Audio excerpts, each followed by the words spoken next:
Olá, eu sou professora doutora Mônica Portela, trabalho há mais de 27 anos com terapia cognitivo-comportamental, sou sócia fundadora do CEPAF do PSIMAIS e sou uma das pessoas pioneiras em psicologia positiva aqui no Brasil e na América Latina. E hoje nós vamos falar sobre as consequências do uso das máscaras protetoras na comunicação e na percepção de emoções das crianças pequenas. Antes de começar o vídeo, deixa aí o seu joinha, se inscreve no nosso canal e comente sobre que tema você quer que eu e a equipe do CEPAF e do PSIMAIS vamos trazer aqui para você. Escolha um tema, escreva aqui embaixo qual tema você quer que nós conversemos com você no nosso próximo vídeo. Vamos começar. Vamos falar sobre o uso das máscaras protetoras e como elas, infelizmente, mascararam, entre aspas, as emoções das nossas crianças pequenas. Você sabe que o uso de máscaras prejudicou as habilidades socioemocionais das crianças da pré-escola? Você sabe que usar máscaras e interagir com pessoas com máscaras atrapalha o processo de desenvolvimento da fala das crianças até 5 anos? E que as crianças precisam ver a boca mexendo para aprender a falar através da modelação? Você sabia que, o que nós podemos fazer para correr atrás do prejuízo? eh, que ocorreu ao longo dos últimos anos, tanto no atraso de fala das crianças, quanto no que se refere às habilidades socioemocionais? Nesse vídeo, nós vamos responder a essas perguntas e falar um pouco sobre essa questão da comunicação. Em primeiro lugar, é importante colocar que a comunicação não verbal ela é mais antiga do que a comunicação escrita, mais antiga do que os emojis e mais antiga do que a comunicação verbal, do que a fala. A forma mais antiga e a forma mais poderosa de comunicação é a comunicação não verbal, que se dá através dos nossos rostos, dos nossos gestos e das nossas posturas. A comunicação não verbal, ela pode ser definida como a capacidade de decodificar emoções e as intenções das pessoas por meio de sinais não verbais que se encontram nos nossos rostos, nos movimentos dos olhos, na paralinguagem, que é tirando o conteúdo das palavras, tudo que sobra seria paralinguagem, ou seja, a forma de falar, a velocidade da fala, as pausas, tudo isso é paralinguagem. A comunicação não verbal tem a ver também com os nossos gestos, com as nossas posturas e com os movimentos do nosso corpo. Então, a comunicação não verbal, ela tem a ver com a capacidade de decodificar as emoções e interações das pessoas por meio da comunicação não verbal e também de transmitir adequadamente sinais não verbais em uma conversa ou em um tipo de interação social. De acordo com uma pesquisa recente, 75% do sucesso no trabalho, ele depende das nossas habilidades comportamentais e apenas 25% da competência técnica. Resumindo e concluindo, se você queremos ter sucesso no nosso trabalho, nós precisamos dominar e entender essa arte da comunicação não verbal que é tão importante. E a face é um dos elementos mais importantes da nossa comunicação não verbal. A nossa face, ela mostra e ela esconde emoções.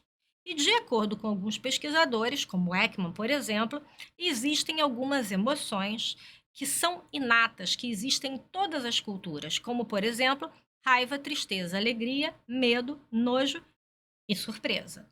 Alguns pesquisadores, outros pesquisadores, como Plutnik e como Carol Wizard, colocam um outro rol de emoções. Mas em relação a algumas dessas, principalmente raiva, tristeza e alegria, todos os pesquisadores concordam. É, Raramente as emoções das pessoas são postas em palavras. sendo muito mais expressas através da expressão facial.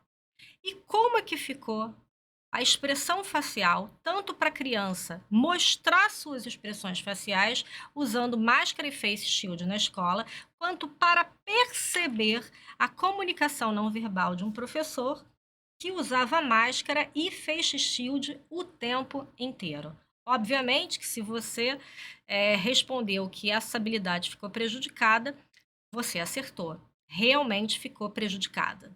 Foi feita uma pesquisa agora recente que mostrou que o nosso rosto ele espelha naturalmente, sem precisar de uma técnica formal, as emoções das outras pessoas. E que isso é fundamental para criar o quê? Para criar empatia e criar vínculos. E aí eu te pergunto, como criar empatia se o adulto está usando máscara e se a criança está usando máscara? Difícil, né? Como se vincular quando o rosto está parcialmente encoberto?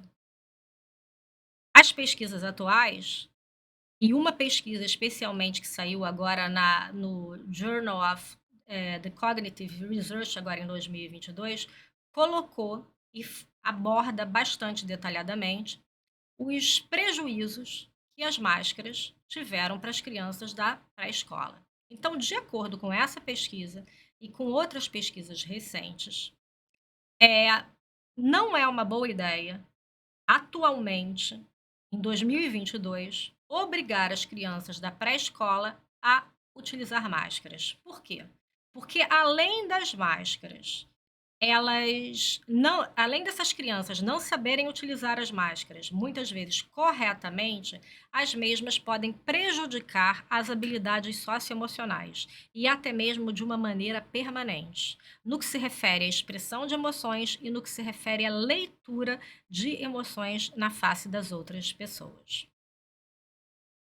As máscaras faciais, de acordo com essa mesma pesquisa, elas interrompem o processo holístico e a aprendizagem das crianças da pré-escola, das crianças pequenas, até aproximadamente 5 anos de idade. Trazem um enorme prejuízo na socialização das crianças e também nas habilidades interpessoais, nas habilidades de lidar com as outras pessoas. Além disso, é importante colocar que muitos psicólogos defendem que caso as crianças não aprendam a se socializar adequadamente até os 5 anos de idade, elas poderão enfrentar consequências socioemocionais e prejuízos permanentes na sua vida. O que isso significa? Significa que os psicólogos precisarão aprender muito a partir de agora estratégias de treinamento em habilidades sociais para realizar jogos e exercício tanto com as crianças, quanto com os pais, quanto com os professores, para minimizar o estrago que foi causado pelo uso de máscaras pelas crianças, né? E da interação com pessoas usando máscaras nos últimos 2 anos, no ano de 2021 e de 2022. E agora a gente vai falar de algumas dicas. Algumas dicas que podem realmente ajudar o psicólogo a se especializar em algumas habilidades que eles precisarão desenvolver para lidar com esses déficits, para minimizar esses déficits nessas crianças, porque o déficit já foi constatado, o déficit existe. Em crianças da pré-escola, elas estão com prejuízos nas suas habilidades socioemocionais, isso é fato, né? Jornais sérios, revistas sérias já mostram que isso é um fato. Então agora é correr atrás do prejuízo, pessoal. Então, em primeiro lugar, os psicólogos vão precisar ajudar a criança, através de jogos, através de brincadeiras, a identificar as expressões faciais básicas e as expressões faciais complexas, começando com jogos e brincadeiras para identificar as emoções básicas.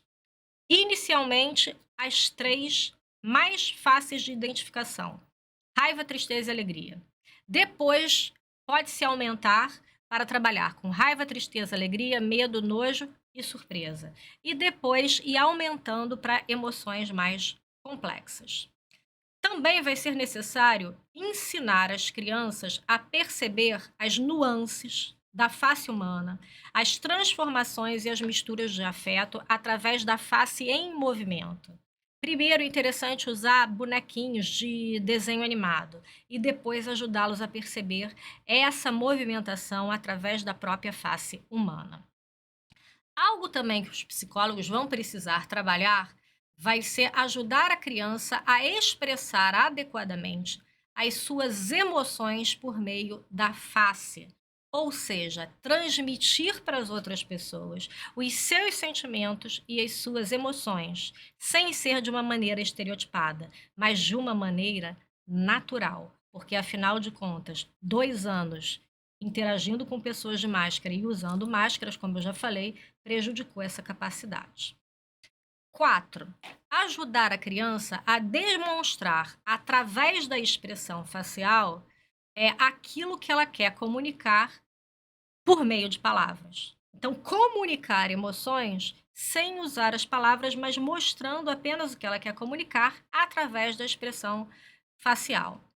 Lembrando que a incongruência entre a comunicação verbal e a comunicação não verbal, ela é péssima.